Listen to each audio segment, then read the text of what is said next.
So today it's an important day for all of us.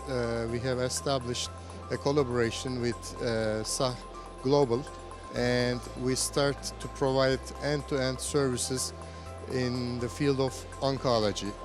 We will complement our services with SAH Global. SAH Global is one of the leaders in proton therapy, and the rest of the service line will be provided by Group Florence Nightingale, including oncological treatments and surgeries. So I believe that this will be a landmark service line in the GCC. That's fine.